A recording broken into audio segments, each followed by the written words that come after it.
Hello बच्चों, welcome to mathology classes 9396 where math meets logic.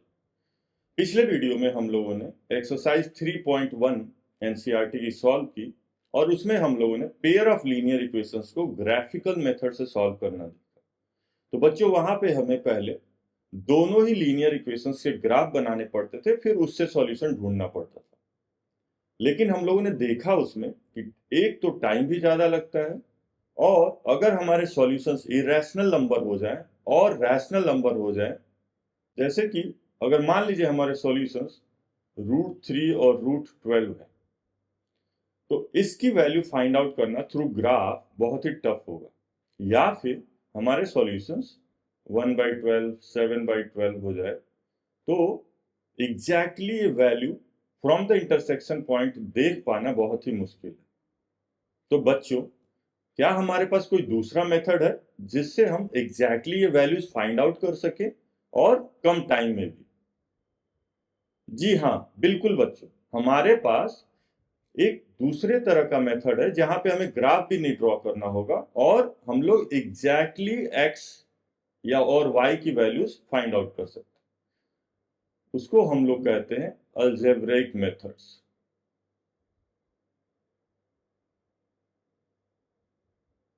Algebraic methods, तो हमारे पास कई तरीके हैं अलजेब्रिक मेथड्स में। उसमें से दो तरीके हम लोग क्लास 10th में सीखने जा रहे हैं। फर्स्ट मेथड को हम लोग कहते हैं सब्स्टिट्यूशन मेथड,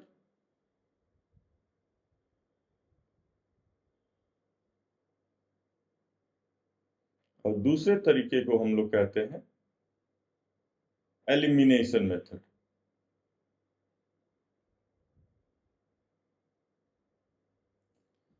तो ये दोनों ही तरीके हम लोग क्लास 10th में देखेंगे।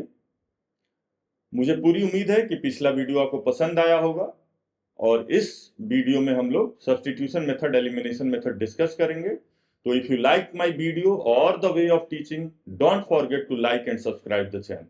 चलिए, तो इस वीडियो में हम लोग एनसीईआरटी की एक्सरसाइज 3.2 को डिस्कस करने जा रहे हैं, और इस एक्सरसाइज में हम लोग सब्स्टिट्यूशन मेथड के बारे में सीखेंगे और उस मेथड से इस एक्सरसाइज के क्वेश्चंस को हम लोग सॉल्व करेंगे। तो सबसे पहले हम लोग समझने की कोशिश करते हैं कि सब्स्टिट्यूशन मेथड होता क्या है। तो बच्चों, अभी अभी फीफा वर्ल्ड कप खत्म हुआ है, और अगर आप लोगों ने देखा होगा तो उसमें सब्स्टिट्यूट प्लेयर्स आते हैं। तो बच्चों, सब्स्टिट्यूट प्लेयर्स का क्या काम होता है? एक प्लेयर बाहर जाता है और उसकी जगह एक नया प्लेयर आता है और वो आगे के गेम को कैरी करता है।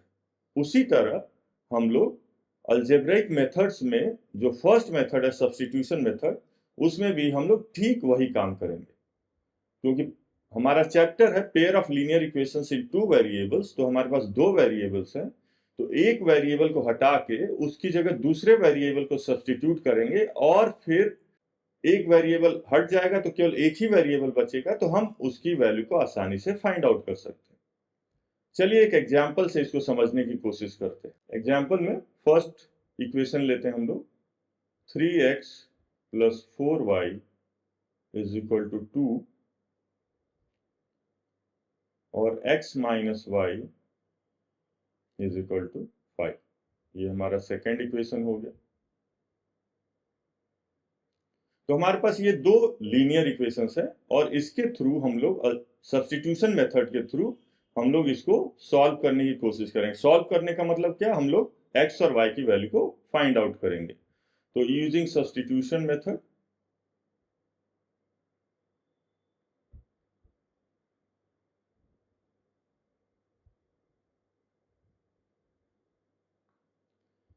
तो हम लोगों ने क्या डिस्कस किया था? हम लोग एक वेरिएबल की जगह दूसरे वेरिएबल की वैल्यू को सब्स्टिट्यूट करेंगे। तो हम लोग दोनों इक्वेशन में से कोई भी इक्वेशन ले सकते हैं, बट हमारे कैलकुलेशन की आसानी के लिए हम लोग वो इक्वेशन से एक वेरिएबल की वैल्यू सब्स्टिट्यूट करेंगे जहां पे हम लोग की दूसरे वेरिएबल की वैल्यू एक लीनियर इक्वेशन में आए, जहां फ्रैक्शंस ना हो, जिससे कि हमें सॉल्व करने में आसानी हो। तो using equation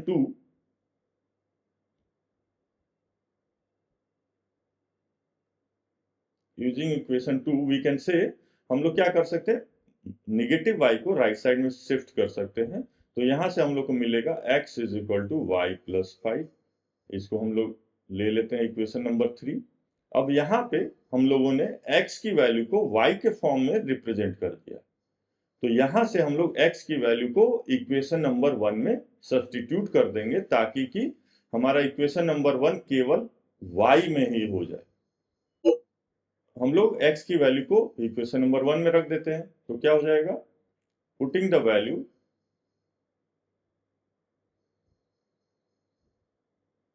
of x from equation 3 in equation 1।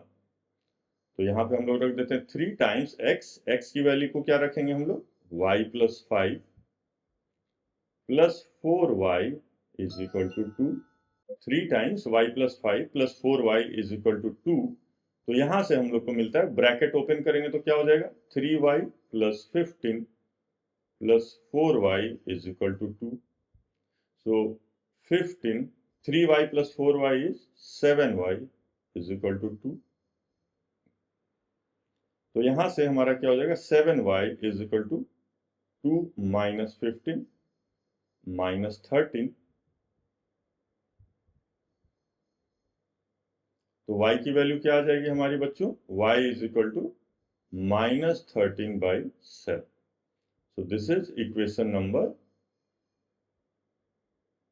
4।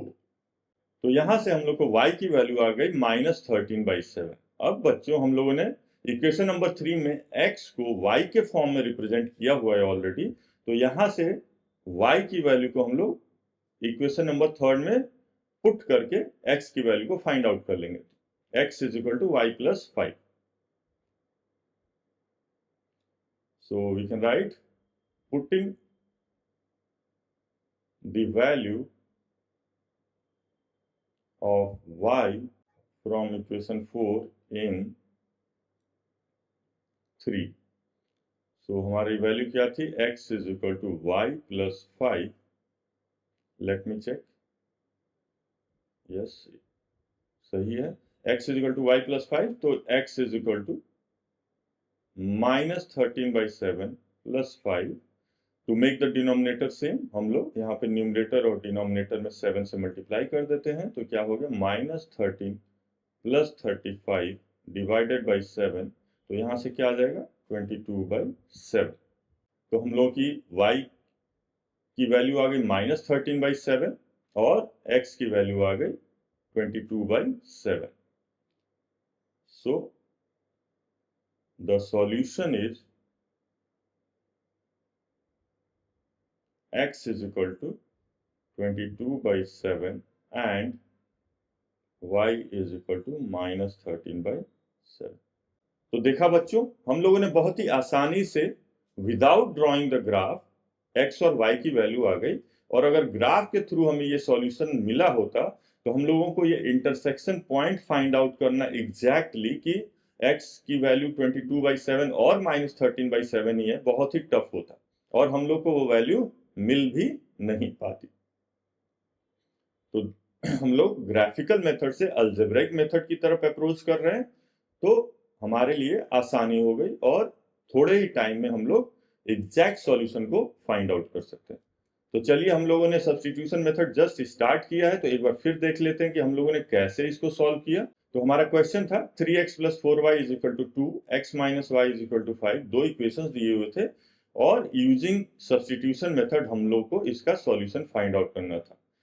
तो हम लोगों ने क्या किया, इक्वेशन नंबर 2 से हम लोगों ने x की वैल्यू को y के फॉर्म में रिप्रेजेंट कर दिया, तो x is equal to y plus 5 यहाँ पे आ गया। फिर हम लोगों ने क्या किया, यहाँ से x की वैल्यू को हम लोगों ने इक्वेशन नंबर 1 में सब्स्टिट्यूट कर दिया, तो 3 times y plus 5 plus 4y is equal to 2। तो जब हम लोगों ने ब्रैकेट ओपन किया तो क्या हो गया, 3y प्लस 15 और plus 4y is equal to 2। तो यहाँ पे क्या आ गया, 15 plus 7y is equal to 2। हम लोगों ने प्लस 15 को राइट साइड ले गया तो निगेटिव 15 हो गया, तो यहाँ से आ गया हमारा 7y is equal to minus 13। तो यहाँ से y is equal to minus 13/7, y is equal to minus 13/7 आ गया। Putting the value of y from 4 in 3, तो वहां पे हम लोगों ने x equal to y plus 5 निकाला था, y की जगह -13/7 रखा। डिनोमिनेटर्स को सेम करके जब सिंप्लीफाई किया तो we got the value of x as 22/7। तो इस तरह से हम लोगों को x की वैल्यू 22/7 और y की वैल्यू -13/7 मिली, तो हमारा सॉल्यूशन मिल गया। तो बच्चों, पेयर ऑफ लीनियर इक्वेशंस में सॉल्यूशन फाइंड आउट कर लिया हम लोगों ने, और अगर हमें जानना हो कि हमारा सॉल्यूशन या आंसर सही आया है कि नहीं, तो बहुत ही आसान तरीका है, we can verify it also. हम लोग वेरीफाई भी कर सकते हैं।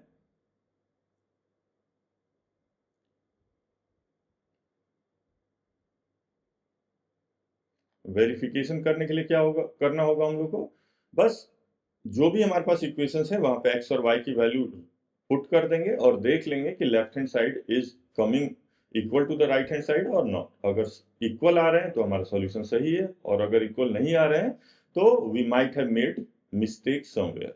तो हमारा पहला इक्वेशन क्या है, 3x plus 4y is equal to 2। तो हम लोग लेफ्ट हैंड साइड ले लेते हैं, तो यहाँ पे क्या है, 3 times x 22/7 plus 4 times y -13/7 is equal to 66/7, and 4 into 13 is 52 minus 52/7, तो 66 minus 52 हो गया 14/7, तो 7 1 जा 7, 7 2 जा 14, तो हमारा 2 आ गया, और हमारा राइट साइड भी 2 ही था, तो this is equal to 2 right hand side. तो हमारी फर्स्ट इक्वेशन के अकॉर्डिंग x और y की वैल्यू सही है, मीन्स x और y, the values of x that is 22/7 and -13/7 क्या कर रहे हैं, हमारे फर्स्ट इक्वेशन को तो सेटिस्फाई कर रहे हैं। अब हमें देखना है कि हमारे सेकेंड इक्वेशन भी सेटिस्फाई हो रहा है कि नहीं। अगर दोनों ही सेटिस्फाई हो रहे हैं तो ये हमारा सॉल्यूशन सही है। हमारा दूसरा इक्वेशन था x - y is equal to 5, तो यहाँ पे हम लोग लेफ्ट हैंड साइड ले लेते हैं। तो यहाँ पे लेफ्ट हैंड साइड लेने पे क्या हो जाएगा, x की वैल्यू आई है हमारी 22/7, तो 22/7 माइनस y की वैल्यू आई है -13/7, तो यहाँ से आ गया 22, and negative times negative is plus 13/7, तो 22 प्लस 13 इज 35/7, तो यहाँ पे आ गया 5, जो कि हमारे राइट हैंड साइड के इक्वल। तो बच्चों, हमारी जो भी वैल्यू x और y की आई है वो दोनों ही इक्वेशंस को सेटिस्फाई कर रही है, तो हम लोग निश्चित हो सकते हैं कि हमारा जो भी सॉल्यूशन आया है वो हमारा सही। तो इस तरह हम लोग सब्स्टिट्यूशन मेथड को यूज करके इजीली हम लोग पेयर ऑफ लीनियर इक्वेशंस का सॉल्यूशन फाइंड आउट कर सकते हैं। तो चलिए अब एक्सरसाइज 3.2 ट्राई कर लेते हैं, क्योंकि हमारे सारे क्वेश्चंस इसी मेथड से सॉल्व होंगे। तो हम लोग एक्सरसाइज के क्वेश्चंस कर लेंगे, तो उससे हमारा प्रैक्टिस भी हो जाएगा और कॉन्सेप्ट और ज्यादा क्लियर हो जाएगा। Exercise 3.2 question number 1, solve the following pair of linear equations by the substitution method. तो यहाँ पे सेकंड पार्ट, क्वेश्चन नंबर 1 का सेकंड पार्ट हम लोग कर लेते हैं। तो हमारा क्वेश्चन है s - t is equal to 3 and s/3 plus t/2 is equal to 6, और हमें s और t की वैल्यू फाइंड आउट करनी है यूजिंग सब्स्टिट्यूशन मेथड। यहाँ पे सब्स्टिट्यूशन मेथड को यूज करना है। चलिए, तो एक्सरसाइज 3.2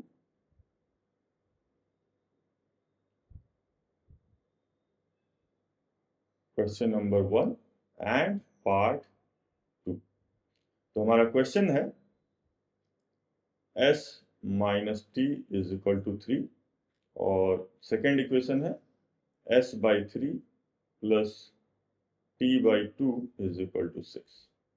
तो बच्चों, जैसा हम लोग ने डिस्कस किया था, एक वेरिएबल की वैल्यू दूसरे वेरिएबल के फॉर्म में निकालनी है और उसके बाद उसे दूसरे इक्वेशन में सब्स्टिट्यूट कर देना है।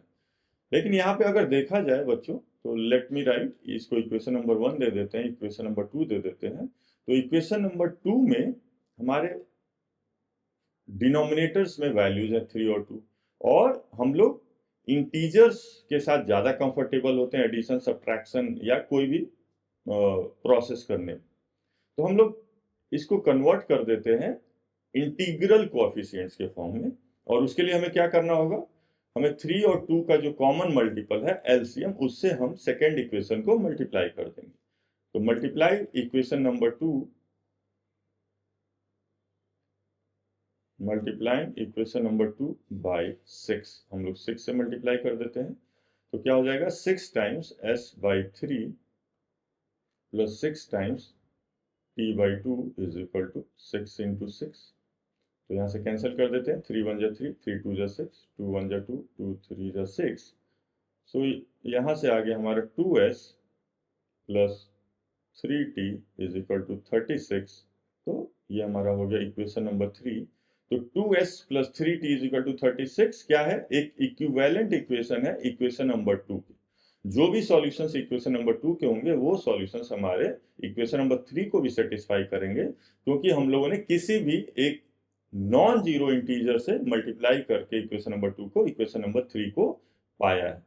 तो जो वैल्यूज इस इक्वेशन को जीरो करेगी वही वैल्यू इस इक्वेशन को भी जीरो करेगी। तो इस तरह से हम लोग 3 को ही 2 के इक्विवेलेंट ट्रीट कर सकते हैं। और अब हम लोग इक्वेशन नंबर 1 और 3 को यूज करके s और t की वैल्यू फाइंड आउट करेंगे। हम लोग देख सकते हैं कि इक्वेशन नंबर 1 को यूज करके s की वैल्यू को t के फॉर्म में इजीली हम लोग निकाल सकते हैं। यूजिंग इक्वेशन 1 हम लोग कह सकते हैं s is equal to 3 plus t होगा। इसको इक्वेशन नंबर 4 कर देते हैं। अब हम लोग s की वैल्यू को from equation number 4 equation number 3 में सब्स्टिट्यूट कर देंगे। तो सब्स्टिट्यूटिंग वैल्यू ऑफ s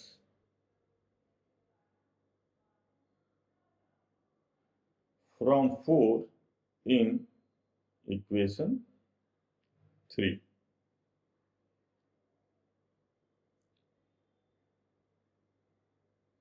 तो यहां से हो जाएगा हमारा 2 टाइम्स s क्या है हमारा 3 plus t plus 3t is equal to 36। तो यहां से ब्रैकेट खोलेंगे तो क्या हो जाएगा 2 into 3 is 6 plus 2 into t is 2t plus 3t is equal to 36। तो यहां से क्या हो गया हमारा 5t is equal to 36 minus 6 that is 30। तो 5 से डिवाइड कर देते हैं दोनों तरफ तो क्या हो जाएगा t is equal to 30 by 5, 5 1 जा 5, 5 6 जा 30। तो t की वैल्यू आ गई हमारी 6। और हम लोगों ने इक्वेशन नंबर 4 में ऑलरेडी s को t के फॉर्म में लिख रखा है, तो वहां पे t की वैल्यू को फाइंड आउट करके हम लोग s की वैल्यू को इजीली फाइंड आउट कर सकते हैं। सो इसको इक्वेशन नंबर 5 मार्क कर देते हैं। फ्रॉम 5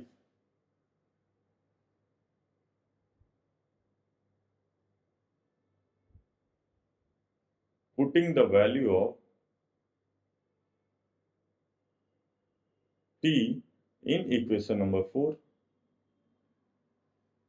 तो यहां से क्या हो जाएगा s is equal to 3 plus t, 3 plus t की वैल्यू 6 आई है तो यहाँ पे आ गया हमारा 9। तो t की वैल्यू 6 और s की वैल्यू 9, हमारा सॉल्यूशन आ गया है। तो हम लोग कह सकते हैं सो सॉल्यूशन इज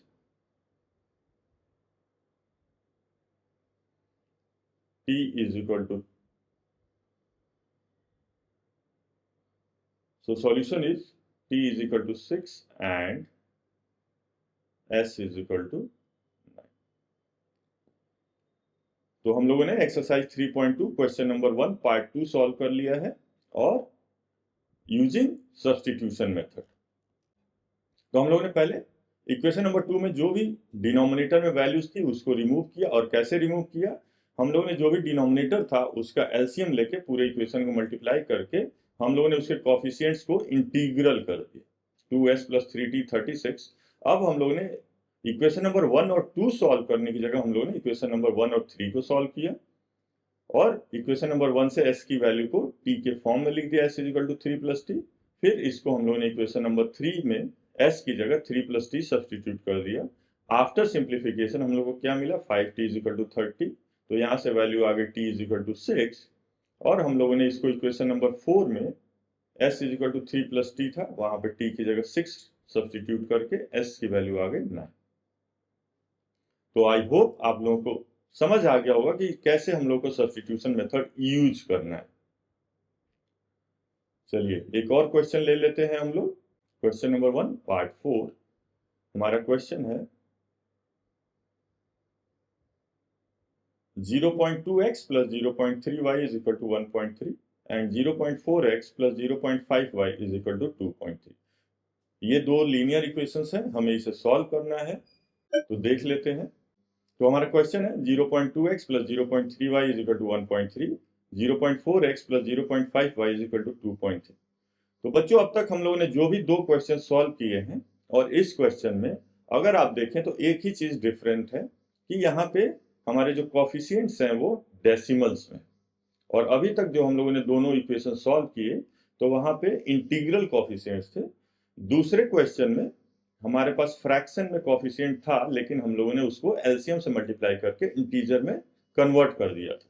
और हम लोगों ने क्या रीजन दिया था, क्योंकि हम लोग हमेशा से इंटीग्रल कॉफिशिएंट्स को डील करने में कंफर्टेबल फील करते हैं।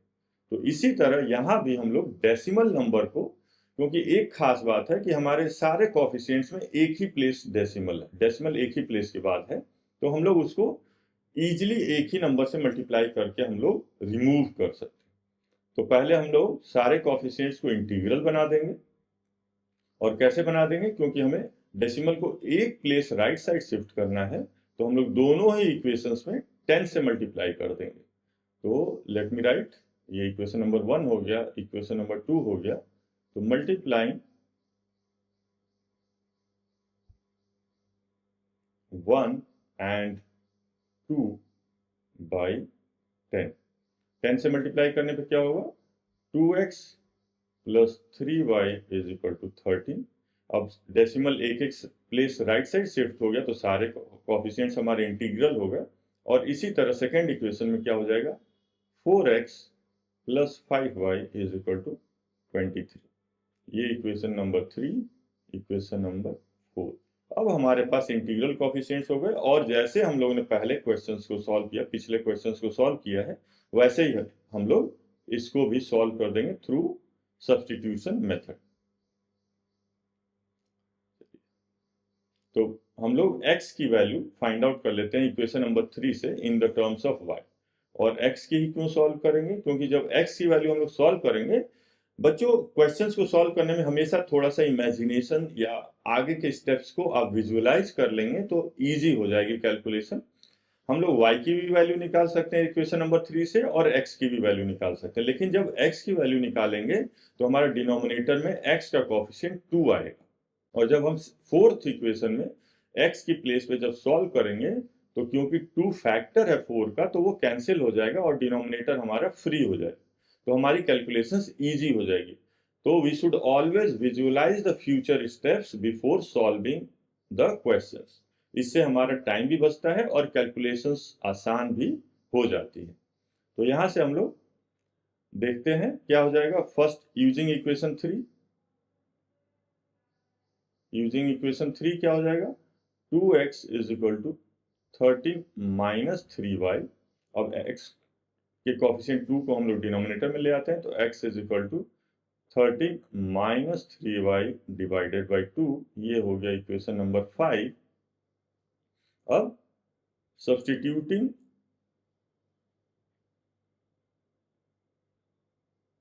द वैल्यू ऑफ x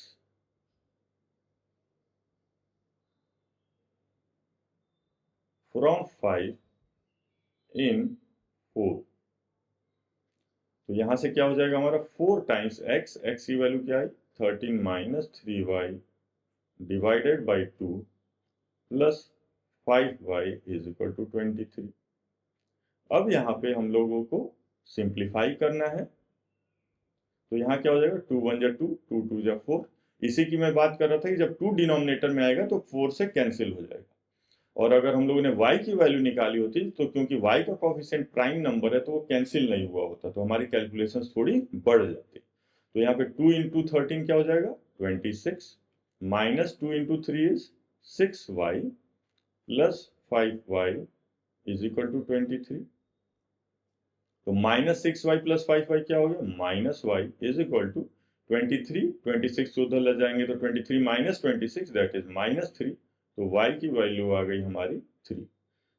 चलिए इसको इक्वेशन नंबर 6 मार्क कर देते हैं। तो y की वैल्यू 3 आ गई, और हम लोगों ने x को ऑलरेडी y के फॉर्म में रिप्रेजेंट कर रखा है, तो हम लोग लिख सकते हैं putting y is equal to 3 in equation 5।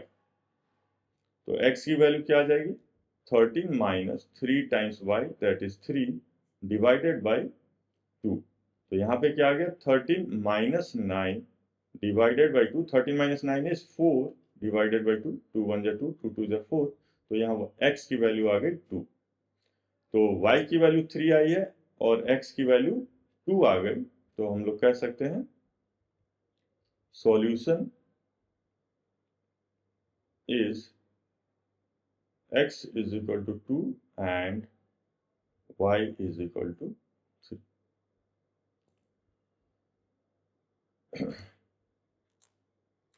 तो बच्चों इस तरह से हम लोगों ने क्वेश्चन नंबर 1 के पार्ट 2 एंड पार्ट 4 कर लिया है। पार्ट 2 में हम लोगों ने देखा कि जो कोफिशिएंट्स थे वो फ्रैक्शंस के फॉर्म में थे, तो हम लोगों ने उसको रिमूव कर दिया by multiplying the LCM of the denominators. उससे इक्वेशन को मल्टीप्लाई कर दिया और सारे डिनोमिनेटर्स रिमूव हो गए और हमारे इंटीग्रल कोफिशिएंट्स हो गए। और क्वेश्चन नंबर 4 में जो हमारे कोफिशिएंट्स थे वो डेसिमल फॉर्म में थे, बट एक खास बात थी कि हर कोफिशिएंट में केवल एक ही डेसिमल प्लेस था। तो हम लोगों ने 10 से मल्टीप्लाई करके वो सारे डेसिमल्स को रिमूव कर दिया। तो इस तरह हम लोग अपने वर्क को इजी कर सकते हैं। हम लोग क्वेश्चन नंबर 1 पार्ट 5 कर सकते हैं।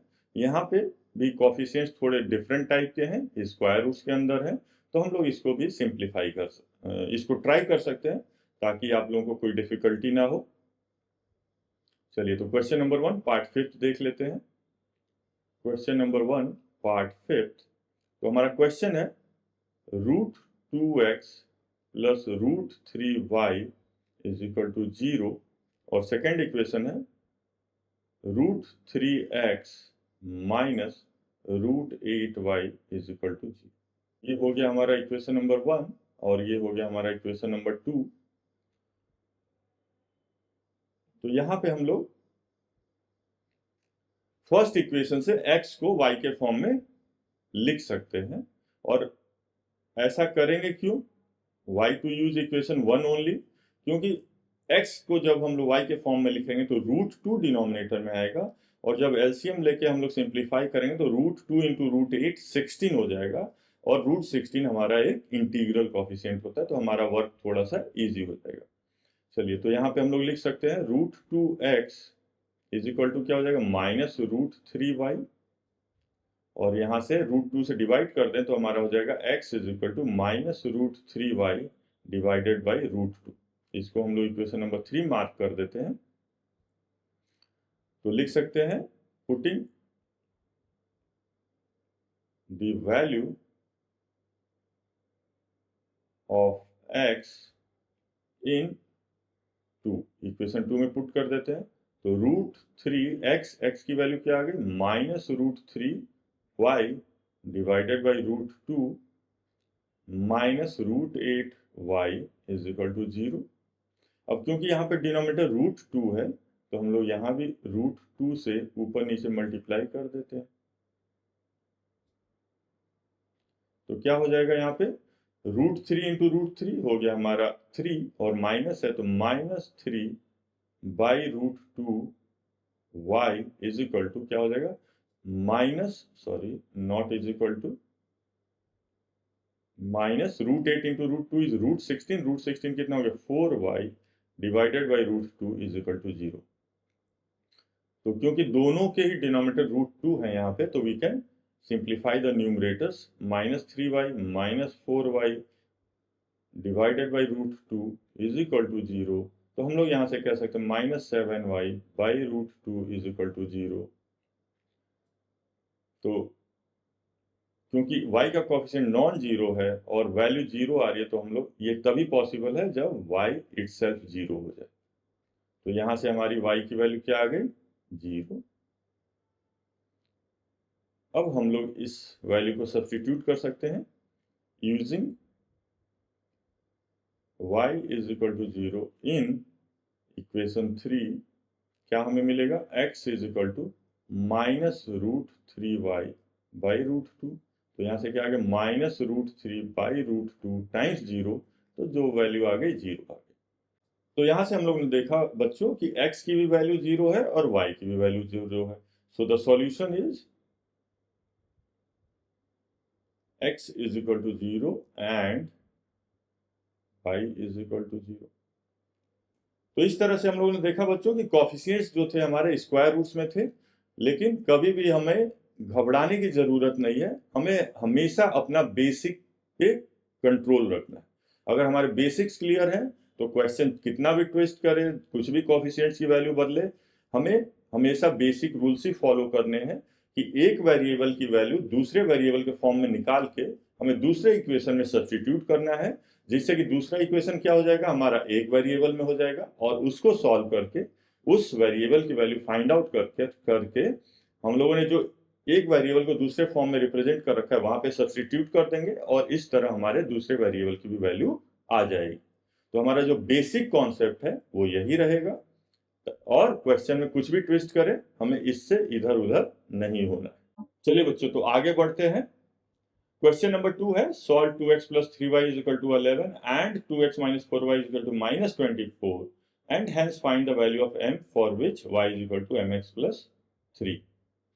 तो यहाँ पे हम लोगों ने ऐसे इक्वेशंस क्वेश्चन नंबर 1 में सॉल्व ही किए हुए हैं। यहाँ पे थोड़ा सा इन लोगों ने ऐड कर दिया है, find the value of m for which y is equal to mx plus 3। तो यहाँ पे हमें कुछ नहीं करना, जो x और y की वैल्यू आएगी 2x plus 3y is equal to 11 और 2x minus 4y is equal to minus 24 equation को सॉल्व करने में वहां से x और y की वैल्यू इस इक्वेशन में सब्स्टिट्यूट करने के बाद m की वैल्यू को हम लोग फाइंड कर लेंगे। और मुझे पूरी उम्मीद है कि आप लोग इसको इजीली सॉल्व कर पाएंगे, क्योंकि इससे टफ क्वेश्चंस हम लोगों ने क्वेश्चन नंबर 1 पार्ट 4 में क्वेश्चन नंबर 1 में ऑलरेडी सॉल्व कर रखा है। चलिए क्वेश्चन नंबर 3 देखते हैं। Form the pair of linear equations for the following problems and find their solution bye substitution method. तो यहाँ पे कुछ वर्ड प्रॉब्लम्स है, तो पहले हम लोग को क्वेश्चन को समझ करके और मैथमेटिकल फॉर्म में उसके इक्वेशंस बनाने होंगे, और उसके बाद उसको सब्स्टिट्यूशन मेथड से सॉल्व करना हो। तो चलिए इसका पार्ट 1 ट्राई कर लेते हैं। चलिए question number 3 part 1। The difference between two numbers is 26 and one number is 3 times the other. The difference between two numbers, तो हमारे पास दो नंबर्स हैं जिनका डिफरेंस 26 है और one number is 3 times the other, तो हमें उसे फाइंड आउट करना है। चलिए क्वेश्चन इज वेरी इजी, हम लोग इसको ओरली भी सॉल्व कर सकते हैं, बट हमें प्रोसेस को समझना है। तो इसके लिए हम लोग इसको पूरे स्टेप वाइज सॉल्व करेंगे ताकि हमें प्रोसेस समझ में आ जाए, ताकि डिफिकल्ट क्वेश्चंस में हमें प्रॉब्लम ना। चलिए तो देखते हैं। The difference between two numbers is 26। तो हमारे पास दो नंबर्स हैं जिनका डिफरेंस कितना है, 26 है। तो पहले तो हमें पता नहीं है दोनों नंबर्स क्या हैं, तो हम लोग एज्यूम कर लेते हैं। लेट द नंबर्स बी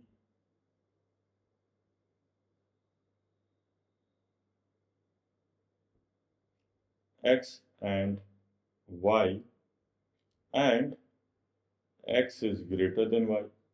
तो हम लोगों ने एज्यूम कर लिया कि हमारे जो दो नंबर्स हैं वो x और y हैं और x y से बड़ा। अब क्वेश्चन क्या कह रहा है कि the difference between two numbers is 26।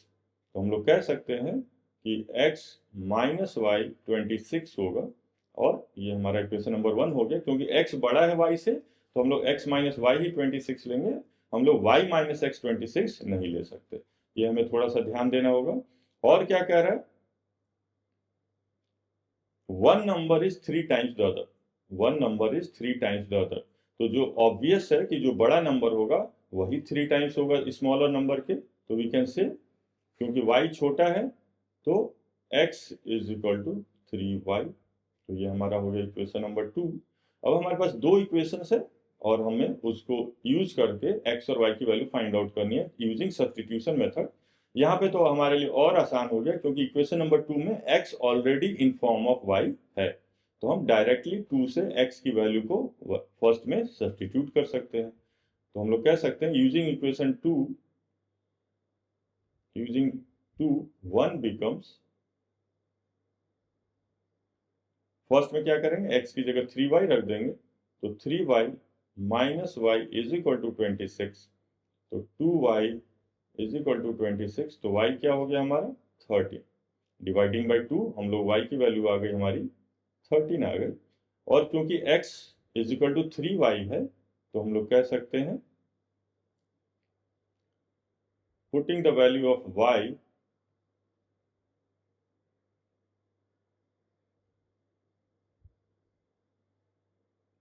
इन 2, क्या मिलेगा हमें x is equal to 3y, तो x is equal to 3 into 13 is equal to 39। तो x की वैल्यू आ गई 39 और y की वैल्यू आ गई 13। हम लोग देख भी सकते हैं कि 39 is 3 times 13 because 13 into 3 is 39 और 39 माइनस 13 दोनों नंबर्स के बीच में कितना डिफरेंस है 26 है। तो हम लोग कह सकते हैं कि हमारा जो भी सॉल्यूशन है वो सही है। तो एक बार देख लेते हैं हम लोग ने इक्वेशंस कैसे बनाए। हमारा क्वेश्चन क्या था, difference between two numbers is 26। हमारे पास दो नंबर्स है और उनका डिफरेंस कितना है 26। तो हम लोग ने क्या किया, एज्यूम कर लिया कि the numbers are x and y and x is greater than y। तो हम लोगों ने कहा कि x माइनस वाई 26 है। और क्वेश्चन क्या कह रहा है, one number is 3 times the other, जो एक नंबर है वो दूसरे नंबर से का 3 टाइम्स है। तो क्योंकि बड़ा नंबर x है तो वही 3 टाइम्स होगा स्मॉलर नंबर, तो हम लोगों ने कहा x is equal to 3y। फिर इक्वेशन नंबर 2 से x की प्लेस पे 3y हम लोगों ने इक्वेशन नंबर 1 में सब्स्टिट्यूट कर दिया और वहां से y की वैल्यू 13 आ गई और हम लोगों ने y is equal to 13 equation number 2 में रख के x की वैल्यू को 39 पा लिया। तो इस तरह से हम लोगों ने एक वर्ड प्रॉब्लम सॉल्व किया यूजिंग द सब्स्टिट्यूशन मेथड। तो वर्ड प्रॉब्लम में क्या करना होगा, पहले क्वेश्चंस को पढ़ के, और बच्चों हमेशा हम लोग क्वेश्चन को बहुत अच्छे से पढ़ेंगे और उसको पूरी तरह समझने की कोशिश करेंगे, बजाय इसके कि क्वेश्चन को जल्दी पढ़ के सॉल्व करने की जगह। क्योंकि अगर हम लोगों ने क्वेश्चन को गलत समझ लिया, थोड़ा सा भी इंफॉर्मेशन गलत इन्फर कर लिया, तो हमारे सारे क्वेश्चन गलत बनेंगे और हमारा सारा प्रोसेस गलत हो जाएगा, हमारा टाइम भी जाएगा और हम लोग को फिर उसी क्वेश्चन को करना पड़ेगा अगर हमें पता चला कि सॉल्यूशन गलत है, अदरवाइज हमारे सारे नंबर कट जाएंगे। तो आप लोग आदत डालिए कि क्वेश्चन को अच्छी तरह से पढ़िए, समझिए और फिर उसको सॉल्व करने के बारे में सोचिए। चलिए एक और पार्ट कर लेते हैं, क्वेश्चन नंबर 3 पार्ट 4। तो क्वेश्चन देख लेते हैं पहले। क्वेश्चन नंबर 3 पार्ट 4 क्या है, the taxi charges in a city consist of a fixed charge together with the charge for the distance covered. तो क्या है, हमारा एक फिक्स्ड चार्ज है और फिर depending on the distance covered हमारा फेयर बढ़ता जाता है। For a distance of 10 kilometers, the charges paid is rupees 105, and for a journey of 15 kilometers, the charge paid is 155. So what are the fixed charges and the charge per kilometer? तो दो चीजें हमें find out करनी है यहाँ पे।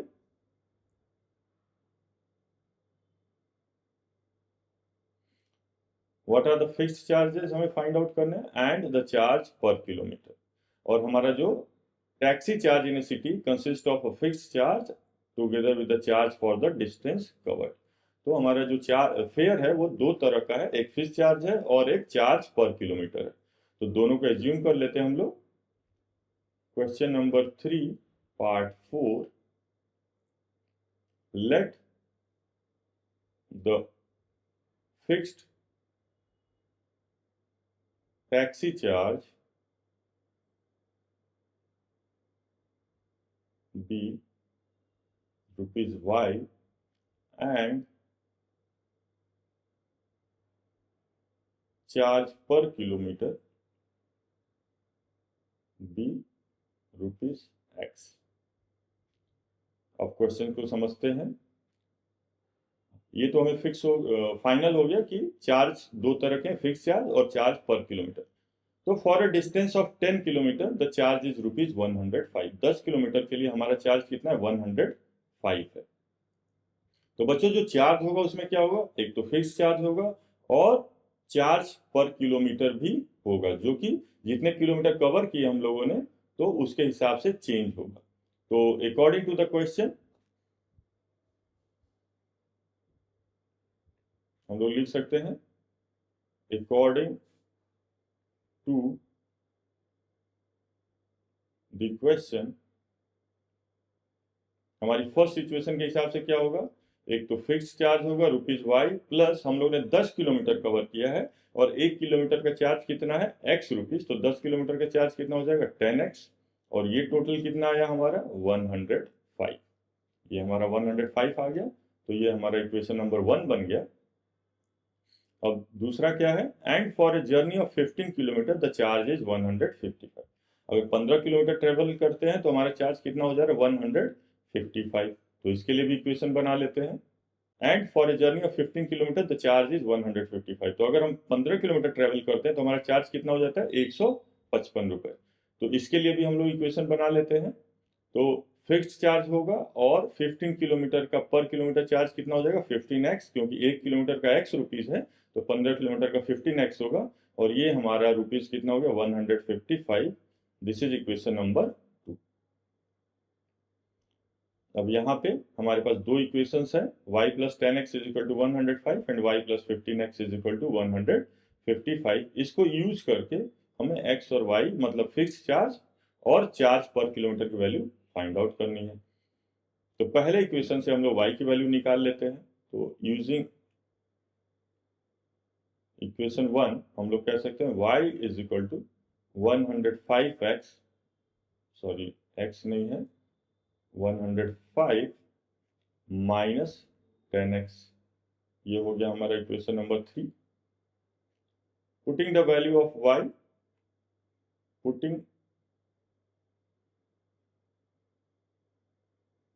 the value of y in equation number 2, हम लोग कह सकते हैं y की वैल्यू क्या होगी 105 minus 10x plus 15x is equal to 155। तो माइनस 10x प्लस 15x कितना हो गया 5x और ये हो गया 105 plus 5x is equal to 155। तो यहाँ से क्या हो गया 5x is equal to 155 minus 105 कितना हो गया 50, तो x इज इक्वल टू 10। तो x की वैल्यू आ गई हमारी 10 और हम लोगों ने किसी भी इक्वेशन नंबर 3 में x की प्लेस पे 10 सब्स्टिट्यूट कर सकते हैं।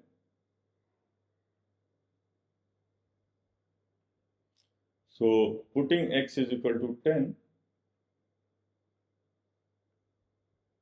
इन इक्वेशन नंबर 3, हम लोग देख सकते हैं y is equal to 105 minus 10 into x, x is 10, तो 105 minus 10 times 10 that is 100 is equal to 5।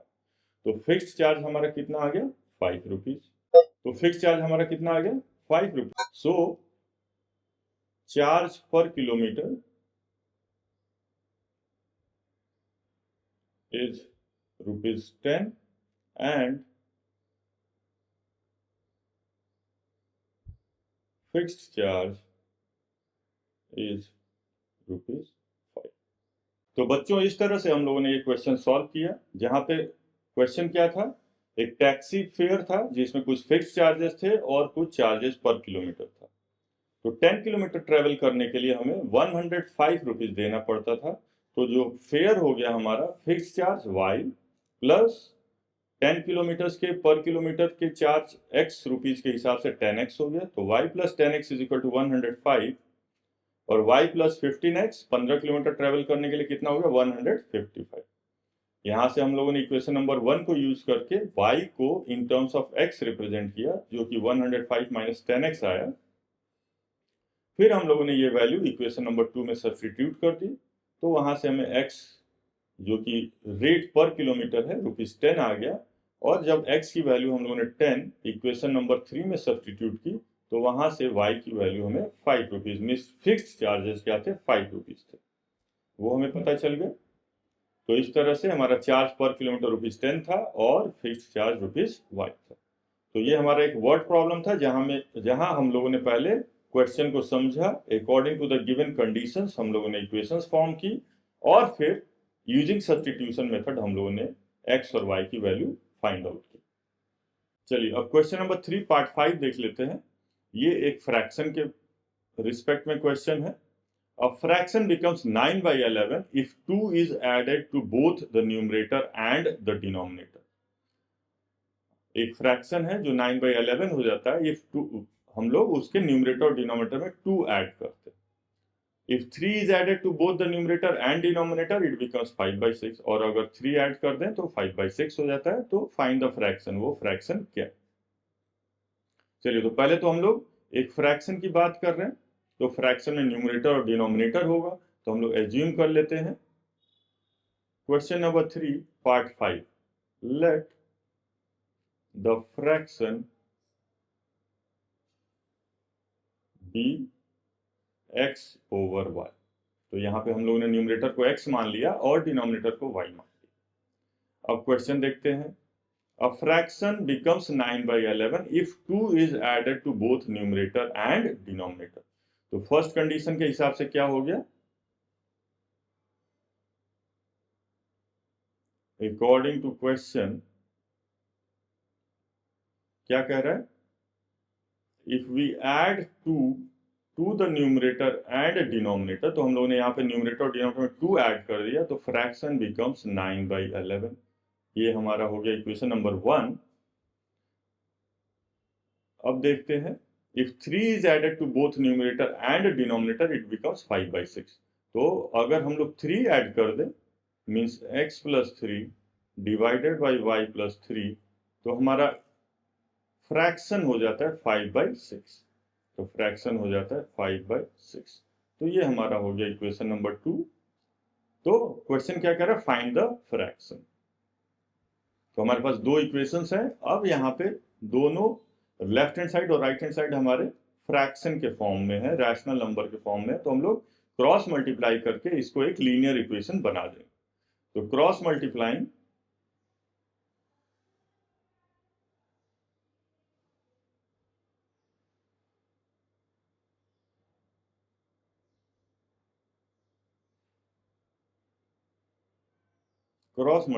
One and two हमारा क्या हो जाएगा?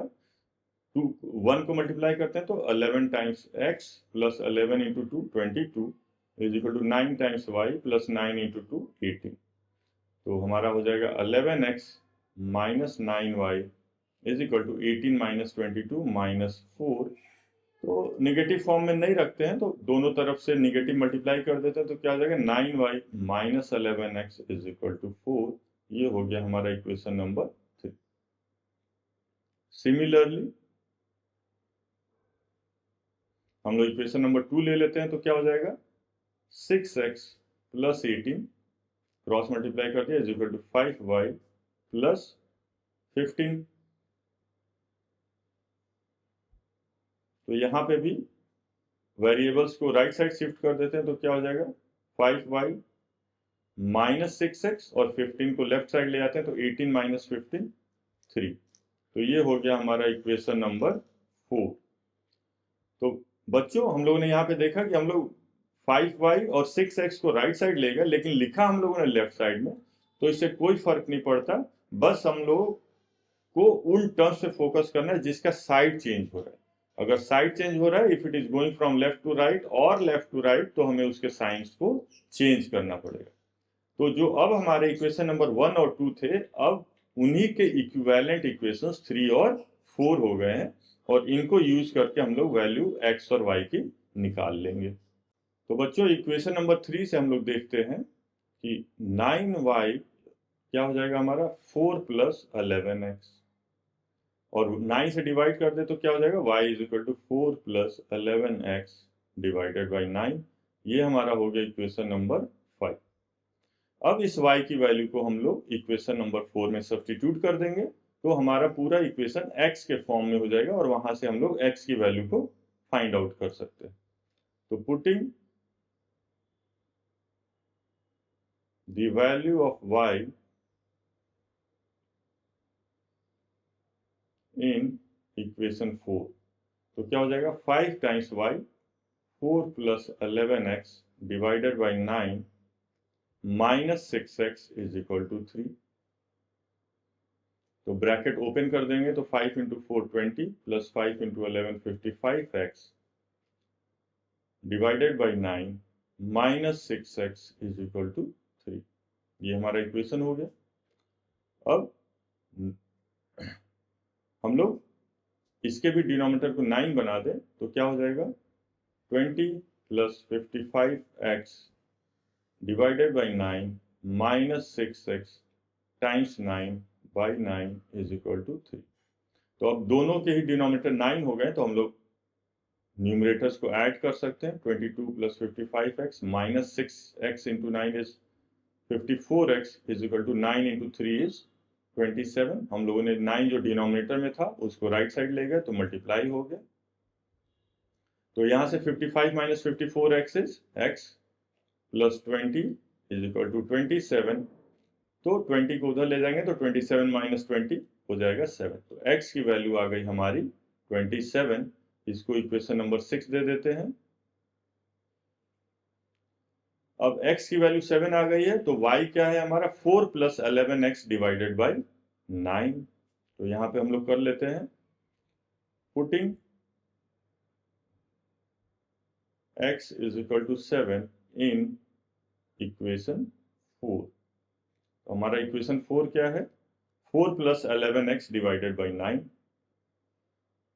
तो y is equal to 4 plus 11x divided by 9।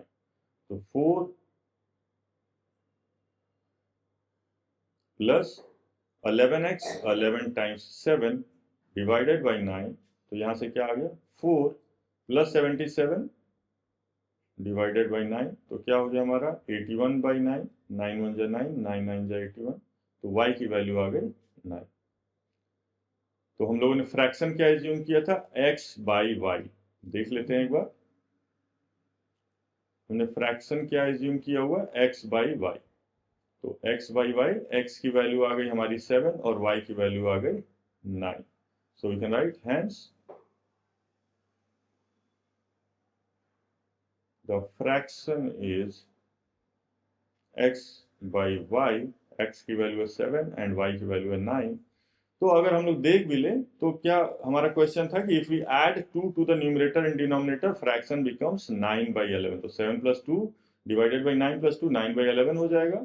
और अगर हम लोग 3 ऐड करते हैं न्यूमरेटर और डिनोमिनेटर में तो 7 plus 3 10 by 9 plus 3 12। 10 by 12 simplify करेंगे तो 5 बाई 6 आ जाएगा। And that's what the question was saying. तो एक बार देख लेते हैं हम लोगों ने कैसे सॉल्व किया इसको। फ्रैक्शन था तो हम लोगों ने एज्यूम कर लिया let the fraction be x by y. According to the question क्या हो गया 2 ऐड किया न्यूमरेटर डिनोमिनेटर में तो फ्रैक्शन हो गया 9 बाई 11। तो x plus 2 by y plus 2 is equal to 9 by 11। 3 add किया न्यूमरेटर डिनोमिनेटर में तो x plus 3 divided by y plus 3 is equal to 5 by 6। Cross multiply करके दोनों इक्वेशंस को सिंप्लीफाई किया तो हमें क्या मिला 9y minus 11x is equal to 4 and 5y minus 6x is equal to 3। हम लोगों ने इक्वेशन नंबर 3 से y की वैल्यू निकाली इन टर्म्स ऑफ x। तो क्या आ गया 4 प्लस 11x बाई 9। और इसको हम लोगों ने इक्वेशन नंबर 4 में सब्स्टिट्यूट कर दिया तो 5 times 4 plus 11x by 9 minus 6x is equal to 3। तो यहाँ से सिंप्लीफाई करके हमारी x की वैल्यू आ गई 7। और फिर हम लोगों ने इक्वेशन नंबर 5 में x की जगह 7 सब्स्टिट्यूट कर दिया तो y की वैल्यू आ गई 9। और हमने फ्रैक्शन को एज्यूम किया था x बाई वाई। तो हम लोगों ने वैल्यू सब्स्टिट्यूट कर दी, फ्रैक्शन आ गया हमारा 7 बाई 9। तो आई होप ये क्वेश्चन आप लोगों को समझ में आया होगा।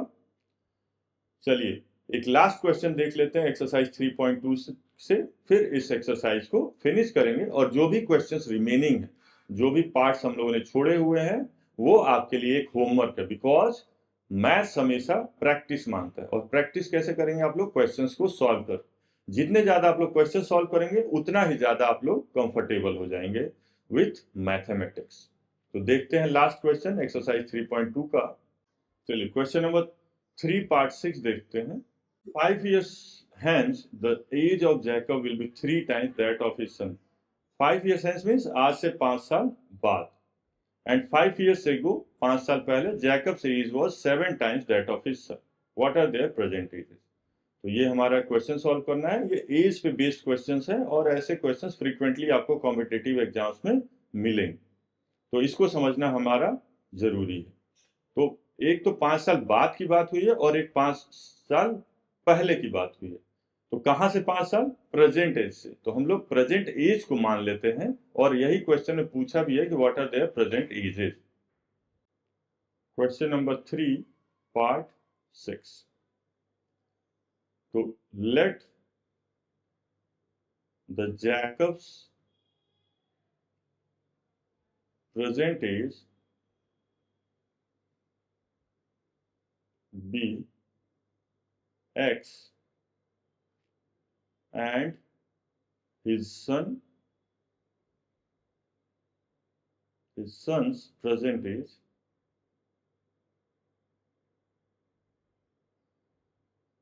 be Y। तो हम लोग ने दोनों की प्रेजेंट एज मान ली। अब क्वेश्चन को देख के उसका इक्वेशन बनाने की कोशिश करते हैं। तो हमारा क्वेश्चन क्या कह रहा है, 5 years hence the Jacob age will be 3 times that of his son. तो आफ्टर 5 years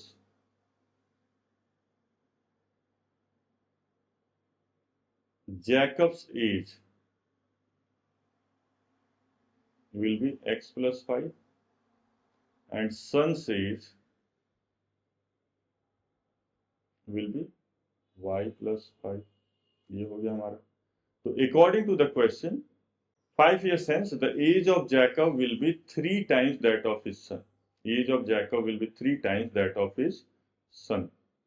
तो क्या हो जाएगा, age of Jacob x plus 5 will be 3 times that of his son।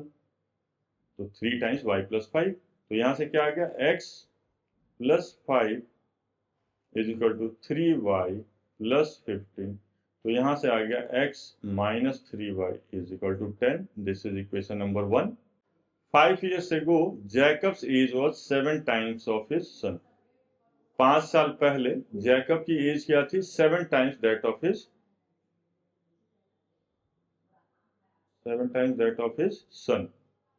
तो 5 साल पहले 5 years ago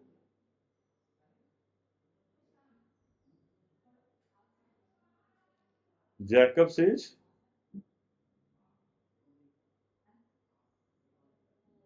will be x minus 5 and his son's age will be y minus 5। तो question कह रहा है 5 years ago Jacob's age was 7 times that of his son। 7 times that of his son। तो 5 years ago Jacob's age according to the question क्या हो जाएगा,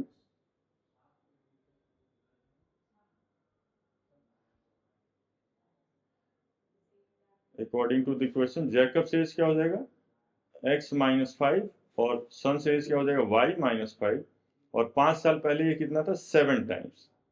x minus 5 is equal to 7y minus 35। तो यहां से हम देखेंगे तो क्या हो जाएगा, x minus 7y is equal to minus 35 plus 5 is equal to हो जाएगा minus 30। x minus 7y is equal to minus 30। इसको इक्वेशन नंबर 2 दे देते हैं। फ्रॉम इक्वेशन 1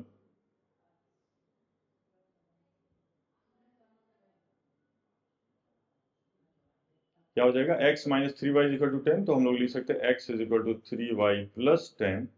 ये हो गया equation number 3। From equation 3 we can substitute the value of x in equation number 2। तो equation number 2 में है x minus 7y is equal to minus 30। तो x की वैल्यू आई है 3y plus 10 minus 7y is equal to minus 30। तो यहाँ से 3y minus 7y हो गया minus 4y प्लस 10 को उधर ले जाएंगे तो क्या हो जाएगा minus 10। तो minus 30 minus 10 तो minus 4y is equal to minus 40। तो y की वैल्यू आ गई हमारी 10। This is equation number 4। और y की वैल्यू 10 आ गई तो हम लोग इक्वेशन नंबर 3 में y की प्लेस पे 10 सब्स्टिट्यूट कर सकते हैं। तो putting y is equal to 10 in 3 we get x is equal to 3y। so 3 into 10 plus 10 is equal to 40। तो x क्या था हमारा, जैकब्स की एज थी और y क्या था, उसके सन की एज थी। हेंस